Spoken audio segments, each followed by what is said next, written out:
I'm Joe, and I lead the data science and professional services team at SciBite.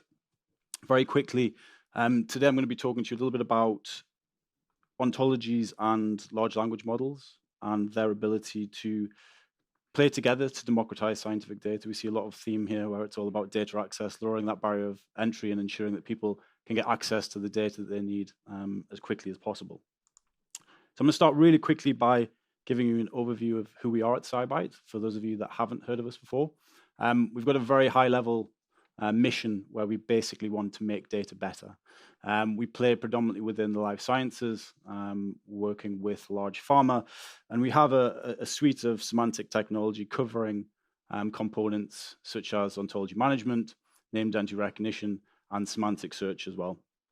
We also, because we have been acquired by Elsevier in the last few years, we also have access to fantastic content. So the idea here is that you can imagine where you go from data, technology, expertise, to getting further along the value chain or further along that point at which you can answer specific questions that your end users are wanting to address. The expertise that we have sits in ontologies, as well as data science, semantic technologies, and a variety of other different areas of relevance too. Now, core to everything that we do at SciBite are ontologies, which you'll be unsurprised to hear, where we're looking at ensuring that we can allow end users to take more of a data-centric approach to their problems, where we've got to consider the retrospective data. So that's the data that's already been created, that sits in these silos that we hear being mentioned over and over again. But also, how do we verify or enable data that's yet to be created to also be aligned to those same standards? So you've got that retrospective markup of historic data alongside that prospective markup of data as it is entered into systems or created. So I suppose the big question is so what? And I think this is a really interesting point that you started, which is, how do we demonstrate the value of semantic technology and talk about the show as opposed to necessarily going through the details of the how straight up front. So we'll start with an example within the life sciences, a space that we're particularly well versed in.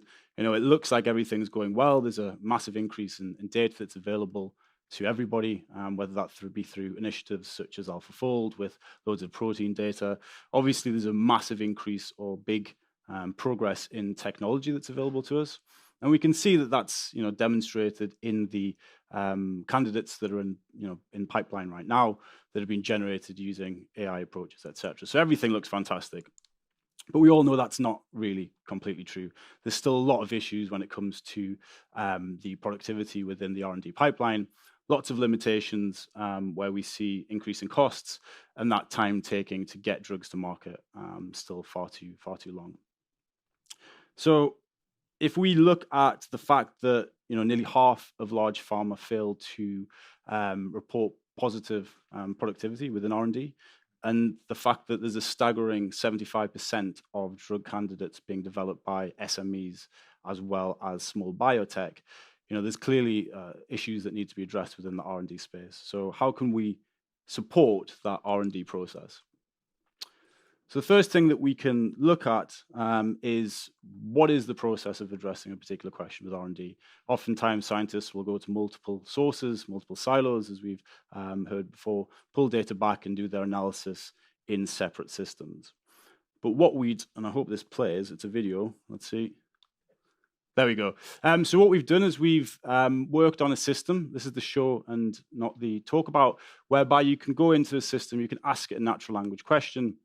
It pulls back data, predominantly textual data, that aligns to the questions that you've been asking and proposes those to you in a summarized response, but importantly, giving you the exact provenance of the documents from which the answer was extracted. And these are documents that sit within the life sciences space.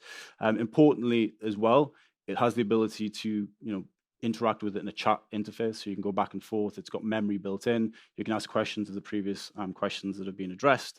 It obviously serves to lower that barrier of entry and ultimately expedite the extraction of insight in the context of a multitude of different data sources. Importantly as well, you can link out to the original document, have a look at that, but you can also ask questions around some of the metadata. So not just asking questions of the scientific entities, but also some of the additional metadata. Which of those publications were within a particular time frame, and by which authors, and which of those authors had co-authors within a particular field. So basically, enabling the end users to get as much value out of the data that you have in-house. And this is more back to the how. So we start with the demonstration of the actual technology, but then to go back to the how. Now this is a very busy slide. The reason I put it up here is you have a lot of people saying things like, can we not just use an LLM for that? Can we not just use a large language model for servicing all of my data and interacting with it? Now, large language models are great at a lot of things, code generation, summarization, translation, but they have great limitations I'm not going to go into in great detail today when it comes to search, for example. And a couple of those examples are highlighted here. And we can think of things like hallucination that everybody's aware of, missing the source data, lacking up-to-date knowledge, and also lacking that real domain-specific understanding as well. So there's many different ways that you can mitigate that, those limitations to large language models, which sits in a space called grounding. Everybody will have heard of fine-tuning. It's quite costly, and it's not been demonstrated to give as much value back as you would like to think. And then another concept that's been mentioned on numerous occasions today is this concept of retrieval augmented generation, which is instead of going to an LLM, giving it a question and assuming that the answer is provided correctly, you restrict the context space that you're giving the LLM to work with, and you say, here's my question, along with a set of documents or a set of data that I believe the answer to be contained within, and I want you to give me the answer back from those documents, along with any provenance to the underlying data or the raw data from where that was extracted. Now, the important thing to understand is any kind of RAG-based system is only as good as the information retrieval step. If I were to ask you a question and I were to say to you, okay, who is my favorite footballer? And you would automatically give me some ridiculous response like Cristiano Ronaldo or Lionel Messi, but that's based on your understanding of the world. That's based on your context or your training data, the data that you've seen in the past. If I were to ask you the same question with the menu that was given to us for lunch, you wouldn't be any the wiser anyway. That information is irrelevant to the question that I've asked. But if I gave you that question alongside the history in my Twitter, then you've got the correct information, the correct data to give me an actual response and maybe some interesting provenance and linking back to some tweets that maybe should have been deleted. But anyway, so that's the concept of RAG, but also in the understanding that it's only as good as the data that you give it. Now, there's different ways to model your underlying data. You've got vector-based modeling of data, which I'm sure everybody's starting to get a feel for these days, which is where you take your textual data and you put it through an embedding model, and it converts your textual data or other types of data to a large array of numbers. It gives you a mathematical representation of the data. The other approach is what we call ontology-based semantic representations. And just to give you an example of what that might look like, the input string treatment of IPF, idiopathic pulmonary fibrosis, with pirfenidone, if you were to run that through a vector for its semantic representation or an embedding model to represent its semantics, you would get something like that on the other side. That's obviously truncated. There are very few embedding models that have so few representations. But then if you were to go through the ontology-based, what you can see is it's a lot more human interpretable. So we see that we have bioverb there, we have a representation to mesh, we have a Kemble ID, and obviously we go and get all of the semantics for free in that such approach. So they're the two different approaches to representing data in semantics. When it comes to actually using that for information retrieval, it's quite simple. You take the question that you are asking, you convert that to the same representation as the underlying document set, and you pull back this relevant set of current documents.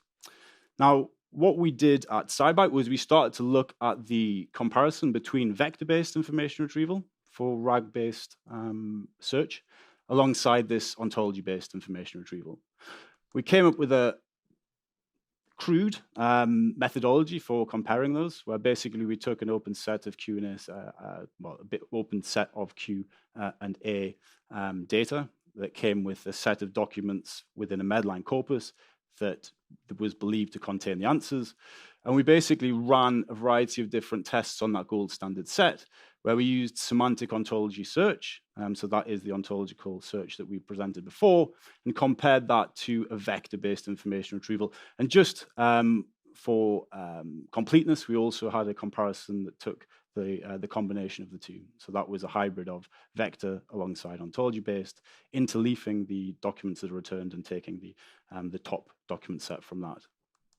Now, what we found, which was interesting, which will be of notes to people in the audience, was that actually the semantic search outperformed the vector-based information retrieval when it came to identifying the documents that the benchmark set believed contained the answer. So that tells us that there, obviously, there's a few caveats here as well. There's a few caveats based on the fact that we didn't do any kind of DPR for the embeddings. We didn't do a lot of additional components that you could have done for that testing. And even so, the semantic search was a very crude representation as well. But the point is that we were seeing that the ontology-based information retrieval was doing a better job than the vector-based information retrieval with our crude kind of benchmarking. Now, you'll also note that the union is higher again, but you also have to think about the operationalization costs that come with things like LLM-based or vector-based methodologies as well. So what? So we're able to demonstrate that ontology-based information retrieval is good, but we use that in our semantic search platform, which is the demo that I've given previously. But then the next question was, okay, how do we look at multiple silos? So everybody's got multiple silos of data. Some could sit in a semantic search platform, some could sit in a knowledge graph, some could sit in a relational database. We could be trying to interrogate Elsevier tools or solutions or .com products as well. How do we interact with all of those different silos or all of those different databases in a similar fashion using a one entry iterative chat bot? So that came to the vision, which is something that we're looking at from more of an R&D perspective that my team's working on quite actively right now, which is, okay, can we generalize the application or the interrogation of these variety of different tools in exactly that, a set of tools that you can pull together in agents, where an agent is essentially an interface or a chat bot in this scenario that has a particular task. So it can call on many different tools. And then we can create these chatbots to serve particular scientific use cases and publish them out. So that essentially what we've got at that point is a system for lowering that barrier of entry and ensuring that as many people as possible can get as much value or as much access to the data that's of relevance to them, regardless of the silo that that data might live in. Now, I've got to come back to the fact that this is all dependent on that data being aligned to the same ontologies. So that data needs to be fair within the, or interoperable at the very least, within those different silos there. So you need to be ensuring that the data is aligned to those same standards to get the true value of being able to look at that from across the variety of different systems. So what does that look like? We've had a first pass at some kind of very basic systems or tools or agents built on the back of this framework. One is, based on a very crude kind of translation of natural language to Cypher, Cypher being a declarative language for querying Neo4j graphs.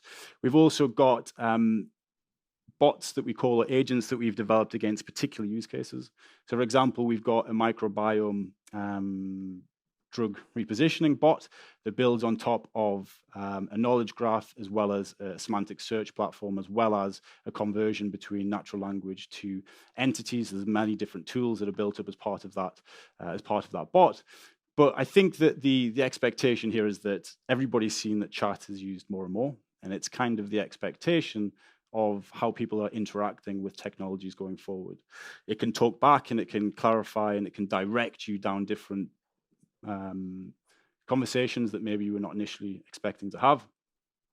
And the ecosystems around agents are developing every day. So, we've got long chain llama index, and then for these kind of automated agents, you've got things like autogen, where you give them a more broad task and it goes off and interacts with itself, or the agents that it can communicate with to complete larger or more complex tasks as well. You've also got to consider and understand that the data is the really important thing here. This is all just the cherry on the top because you've got your data well managed and aligned to your standards at the foundational aspect. But this is the kind of things that you can do on top of that to really start to do the more interesting scientific aspects. I've just had a look at my hand to remind me of some of the things that were said in the previous presentation that I think were really relevant, but that was to talk about showing it as opposed to telling it. And I think that's a really important thing to do. When it comes to demonstrating the value of verified data or semantic technology, the most important thing is to show people what they're going to get out of it. It's not necessary to go through and talk to them about every individual sub topic within the FAIR principles. We've got another example here, but I don't think we've got time to go through this one in any more detail. So I'll move on very quickly. I think that the point that I want to make is that it is exciting times, and there's lots of technology that's evolving to make our lives better, and we should embrace it. But fundamentally and foundationally, we need to get data in order to actually make use of that technology. And this is the kind of the boring slide at the end that shows some of the surveys that have gone out there to support that idea. And feel free to have a look at those on the back of the presentation. I also just wanted to highlight the fact that we have got quite a few of us here these 2 days. So we've got presence from SciBite in Simon Jupp, Annalie Carlson, Jane Lomax, and myself. But we've also got a few of our colleagues from Elsevier, obviously our parent organization, that are here as well. So feel free to come and speak to us with any questions about some of the core technologies or about some of the R&D stuff that I've been talking to today. We've got a booth outside, not quite as impressive as the OntoForce one, but it's there nonetheless. So please come and give us a shout, and any questions, we're more than happy to take them. Thank you. Thanks a lot. Thanks a lot. And just one very quick comment, since you just showed the Gartner hype cycle. Where do you think is our ontologies on the semantic, on the hype cycle? Well, that's a very good question. But if you look at the data labeling, I think we're into the productivity. Slope but I think alignment. I think we're through any kind of trough. I think that I think it's how we position it. There's this big thing now where FAIR is not an endpoint. FAIR is not something that you deliver. FAIR data is not, the endpoint. What we need to be doing is talking about what that enables. So I think we need to move away from, trying to sell maybe FAIR as the endpoint and the data being well managed. It's then, so what? What can we do with that? And it's exactly to the point that was mentioned before. You need to be showing people what they can get out of it, as opposed to necessarily focusing on the details of how to get there.